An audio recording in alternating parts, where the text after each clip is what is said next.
ఒక నిర్దిష్టమైన ఆలోచనతో మనం ముందుకు పోతే ఏదైనా సాధిస్తామనేది నా ప్రగాఢమైన విశ్వాసం.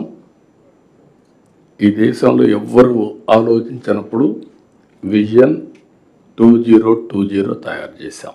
దానికంటే ముందు మీరు ఒక్కసారి గుర్తుపెట్టుకోవాల్సింది 1991 కంటే ముందు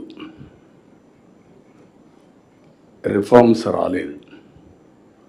రిఫార్మ్స్ రాకంటే ముందు మీరు చూస్తే ఆర్థిక వ్యవస్థ 2%, 3%, మ్యాక్సిమం 3.5%. అది ప్రపంచమంతా మనల్ని ఎగతాళి చేసేవాళ్ళు. ఇది హిందూ గ్రోత్ రేట్ అని.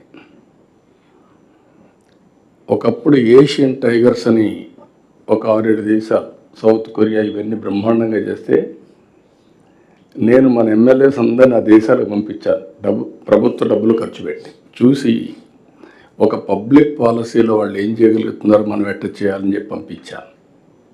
నా దగ్గరకు వచ్చి అపోజిషన్ పార్టీస్ అన్నీ మీరు కరెక్ట్ సార్ అని నన్ను పొగిడారు.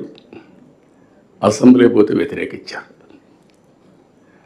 వాళ్ళు చెప్పింది నేను వినుంటే నేను ఏ పని చేసేవాడిని కాదు. ఇన్ మై ఎక్స్పీరియన్స్ నేను సెల్ ఫోన్లో మాట్లాడితే ఎగతాళి చేశారు.